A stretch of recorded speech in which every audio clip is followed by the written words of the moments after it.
Hello, hello, hello. I am Natasha Lamar, and welcome to the conversation where you have two therapists having a conversation and are conversing about various different topics. Remember, if there is a topic that you would like for us to talk about, or you would like to hear more on, please email me or DM me with your topic. Again, I am Natasha Lamar, the founder of The Wise Inc.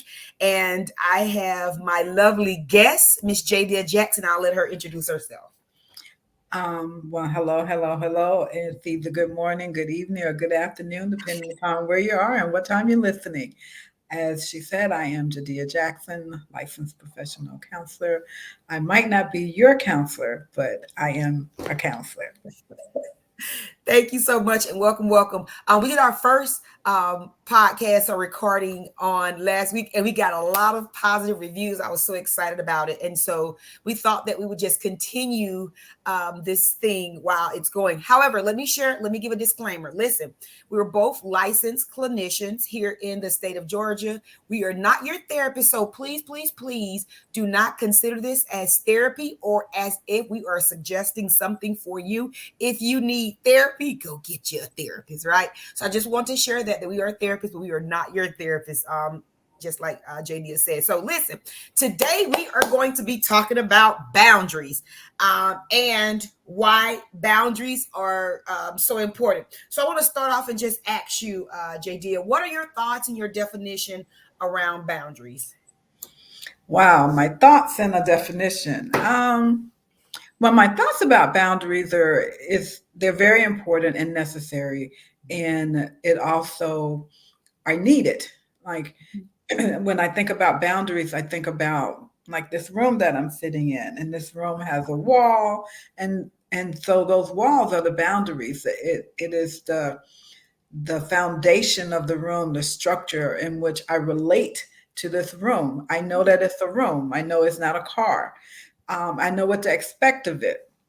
So to me, when I think about boundaries, boundaries is allowing people that I engage with to know what to expect and what not to expect. And also, one of the things that I like about this room is that there's a door. The door is the entryway.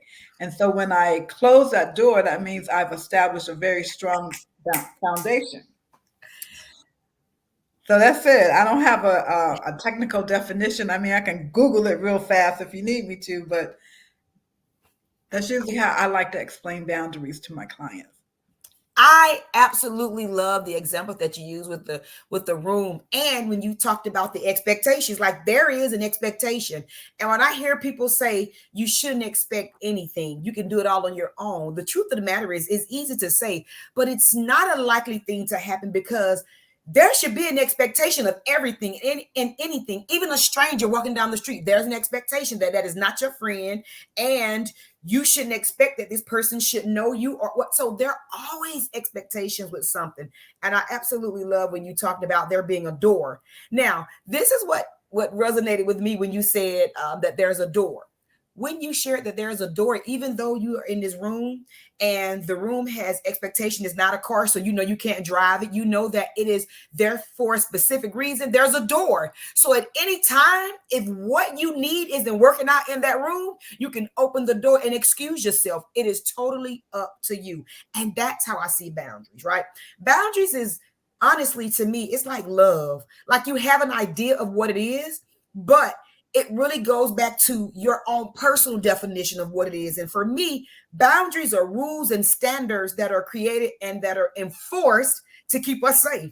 And so when I think of boundaries, I think of safety, right? And if you remember from our last uh, podcast, I talked a lot about safety and why it's important to me.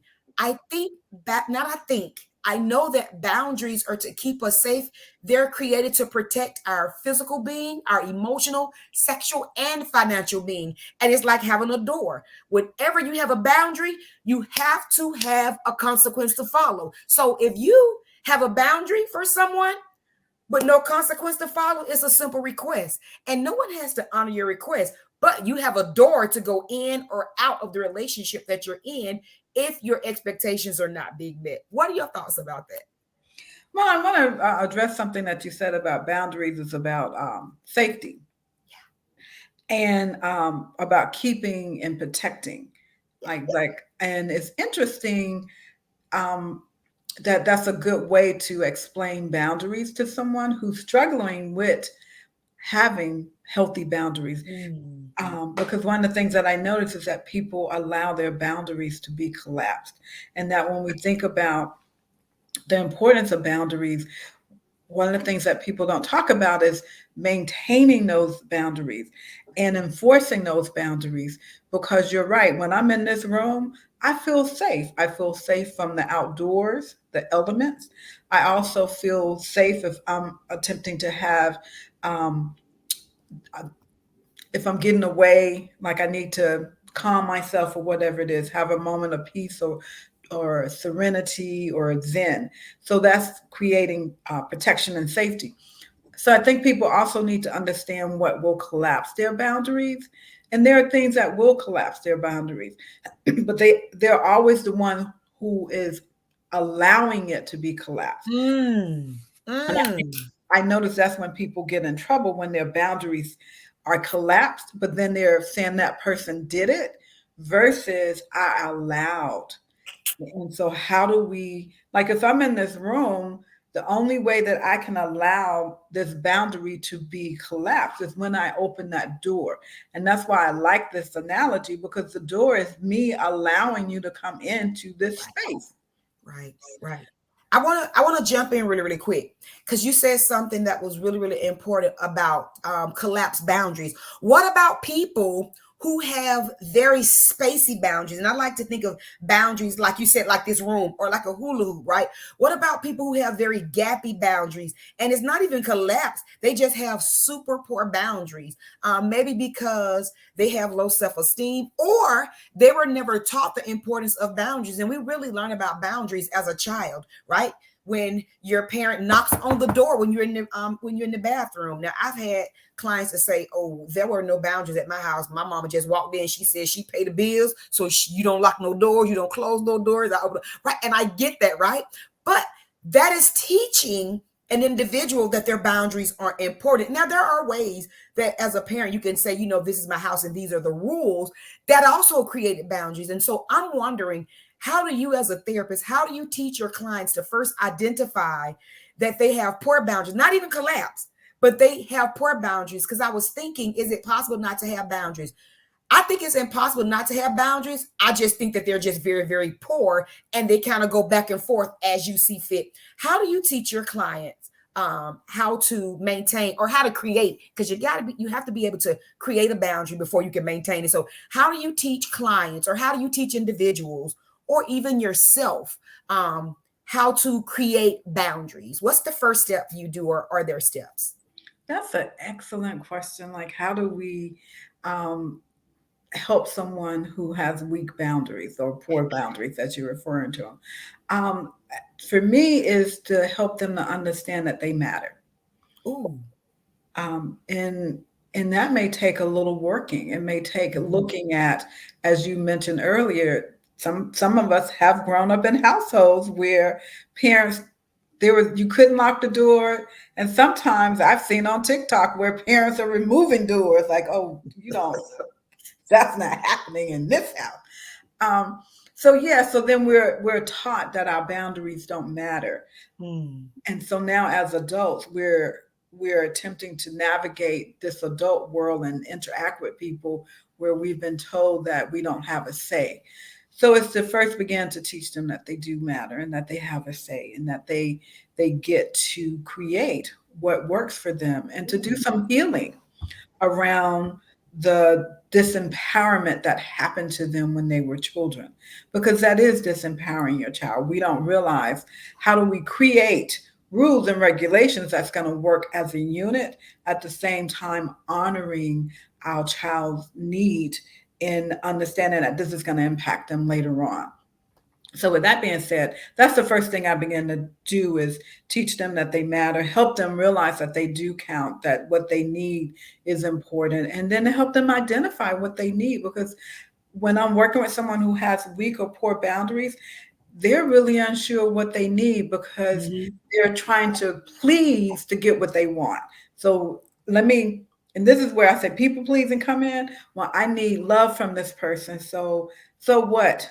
They are interrupting what it is that I need, like maybe it's sleep or maybe it's a time alone because I'm going to need them. And so I can't put up a boundary because that's a boundary. I need to sleep until my eyes pop open.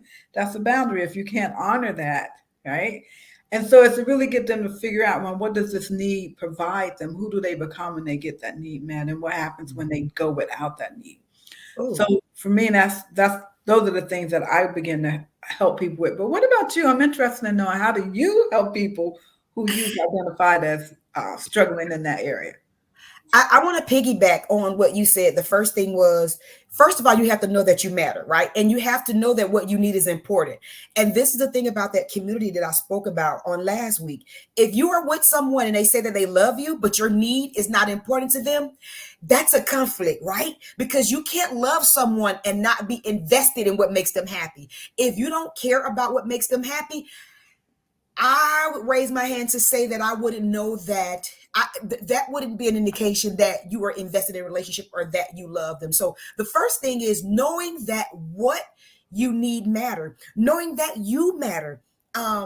Also understanding your limits. What are your limits? What are the things that you absolutely positively need? And we talked about this on last week. You have to first be able to identify what it is that you need, and your need should be created without the consideration of somebody else. Like your needs shouldn't be based on somebody else's, right? Because it goes back to what you talked about with their people pleasing. And what I've learned that when people are people pleaser, there are oftentimes adults or children that didn't get what they needed, and they begin to shift who they are so that people would like them. But the sad part about it is, if you're not being your true and authentic self, when you show up, then people will not like you. So it's so important to understand that you matter, because when you understand that you matter, you show up as your true and authentic self, and people will say one or two things. Ooh, you too much. I can't deal with it. Or, oh my gosh, I love it. Right. And so it's really about understanding you, setting your limits, and knowing that you matter. Yeah, and the thing that I want to speak about with that, I tell people we all have figured out how to get our needs met, how to Mm, survive. So people pleasing is just a way that people are getting their needs met. It's no different than we lead with the thing that is going to help us make it with people or right. survive or get our needs met. And people do this in many ways. People lead with their beauty, they lead with their intelligence, their smarts, they lead with their sexual power, they lead with their wealth. Like there are many ways, but that that usually leave people feeling disempowered because they think Mhm. if it wasn't for this attribute, people wouldn't love me, people wouldn't want to be with me. And so that's the thing that I like to begin to dismantle. Like first, let's figure out, how have you been getting your need met? A lot Mhm. of times people do show up knowing that, as I noticed this with people pleaser, and that's because they're tired and exhausted. But with these other people who are getting their needs met through their intellect or their beauty or their wealth, they don't realize that that's how they're surviving in a Mm. world, in creating their need being fulfilled. Ooh, I like that. And you shared a lot of things that people lead with, and you missed one, or you not necessarily missed it, but that I like to talk about. People oftentimes lead with their insecurities, right? They're insecure about Yes. something, public Ooh, girl, speaking yes. or education, or their looks, and they lead with that. Like when you see somebody walk in the room and be like, I know I'm the bomb.com. Now, I'm not saying that you're not the bomb.com, but I'm saying that you don't have to say that. When you're the bomb.com, your presence speaks for itself. You don't have to say who you are, because who you are, it leads who you are. So that's a really, really good point. And so I would say this: if you're listening to this and you're wondering, I wonder, am I a people pleaser? I would strongly encourage you to look at what you're leading with. When we say what you're leading with, how do you show up? How does your showing up represent who you are, right? And so just kind of look at that and see, is it something positive? Is it something that's not so positive? Are you leading to get something from someone, or are you just showing up as your true and authentic self. So I think that was a really, really good point that you shared. I see you smiling. What you thinking over there? Well, I think you made some very valid points. And I think that this has really been a great conversation for us to Yeah. have for people who are struggling with boundaries. Okay. Okay. So listen, first of all, I want to say thank you for coming. Remember, if you're watching this, I would encourage you to email me at thewivesinc@yahoo.com, or you can DM me on any of my social media platforms, The Wives Inc. Give me your question, any topic that you would like for us to talk about. And as well, I would also encourage you all to tune in. When you see this video, tune in, give it some likes. I want to thank you so And much share it for. with other people. Thank you. Thank you. Thank you. I want to encourage, well, tell you all, thank you so much for sharing and for watching the videos and giving us likes and giving us your comments. Lastly, I want to leave with this right here. I want you to think of your boundaries as a gate around a house, right? A gate around the house or a fence around the house is not to protect the sidewalk or the street. It's to protect the things that's in the inside of it. And lastly, remember, a boundary without a consequence is simply a request. So anytime you set a boundary of something that you want or need, it should be followed by a consequence. So if it's not honored, then you can implement the consequence so that the person can understand just how serious you are. Because if not, it's a simple request and no one has to honor your request. Again, thank you all so much for actively joining in with us, and we'll see you guys next week. Bye. Bye.